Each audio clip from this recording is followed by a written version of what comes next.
High বন্ধুরা, আজকে বাজার থেকে এনেছে লোটে মাছ। তো লোটে মাছের ঝুড়ো তো খেয়েই থাকি, তো আজকে ভাবলাম আজকে একটু ফিশ ফ্রাই করব লোটে মাছের। আমরা তো ভেটকি মাছের, কাতলা মাছের ফ্রাই করেই থাকি। তো আজকে ভাবলাম তাহলে চলো আজকে লোটে মাছেরই ফ্রাই করা যাক। তো তাই লোটে মাছগুলোকে ভালো করে পরিষ্কার করে ধুয়ে নিয়েছিলাম। দিয়ে এবার প্রথমে ওই মন্তিখানের যে লোটে মাছের যে কাঁটাটা থাকে মন্তিখান, সেটাকে ভালো করে কেটে বাদ দিয়ে দিয়েছিলাম। দেখো আমি কিন্তু সব ছাড়িয়ে নিয়েছি, কোনো কাঁটা নেই কিন্তু, আর মুখে কোনো কাঁটা পড়বেও না। দিয়ে এবার একটা লেবুর রস করে ভালো করে লোটে মাছগুলোকে মাখিয়ে নিলাম। দিয়ে 10 মিনিটের জন্য জল ঝরতে দিয়ে দিয়েছিলাম। জল ঝরানো হয়ে গেছে। দিয়ে এবার একটা কন্টেনারে মাছগুলো নিয়ে গোলমরিচ গুঁড়ো আর স্বাদ মতো নুন ভালো করে মাখিয়ে নিলাম। আর আমি ওইদিকে একটা পেস্ট বানিয়ে রেখেছিলাম, ধনে পাতা, পুদিনা পাতা, কাঁচা লঙ্কা, আদা রসুন বাটা দিয়ে একটা পেস্ট বানিয়েছিলাম। সেই পেস্টটাকে দিয়ে দিলাম, দিয়ে ভালো করে মাখিয়ে নিলাম। মাখিয়ে নেওয়ার পর আধ ঘন্টা মতো তোমরা বাইরে রাখলে, আধ ঘন্টা মতো রাখবে। যদি ফ্রিজে রাখো তাহলে 1 ঘন্টা মতো রাখলেই হবে। ম্যারিনেট করে রেখেছিলাম। এবার এইগুলো লোটে মাছগুলো ফ্রিজ থেকে বার করে এবার আমি ব্রেড ক্রাম্বসে দেবো। আর এইদিকে 2টো ডিম ফাটিয়ে রেখেছিলাম নুন দিয়ে। এবার ডিমের গোলায় গুলে মাছগুলি একটু ছোট হয়েছে, যদি একটু বড় হতো তাহলে খুব ভালো হতো।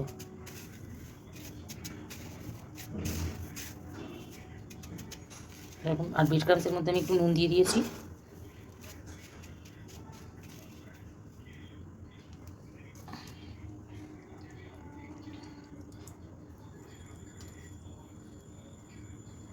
তোমরা চাইলে সিঙ্গেল কোটও করতে পারো বা ডবল কোটও করতে পারো। আমি এদিকে ডবল কোট করে নিচ্ছি।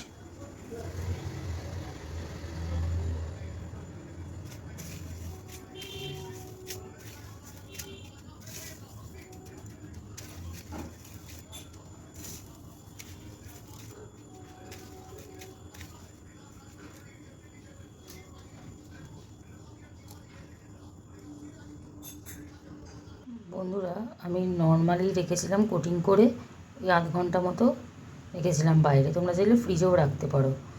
তো এবার এইদিকে দেখো তেল গরম হয়ে গেছে। এবার আমি একটা একটা করে ছাড়বো।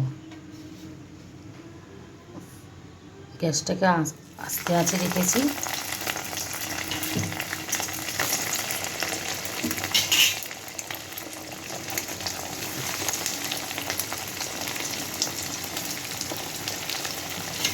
এটা হালকা আঁচেই করতে হবে। এবার একদিকটা আমি ভেজে নিয়েছি, আর একদিকটা ওটা উল্টে দেবো।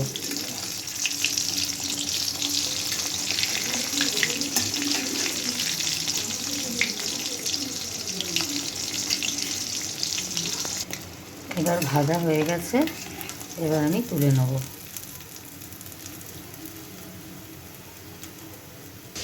তো হয়ে গেছে আমার লোটে মাছের ফ্রাই। তো কেমন লাগলো বন্ধুরা? এবার গরম গরম সার্ভ করব। তোমরা চাইলেও এই রেসিপিটি ট্রাই করতে পারো, ভালো লাগে।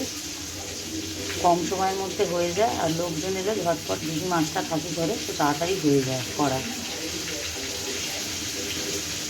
যদি রেসিপিটি ভালো লেগে থাকে তাহলে আমার চ্যানেলটিকে সাবস্ক্রাইব করো, পাশে থেকো, আর লাইক কমেন্ট করো।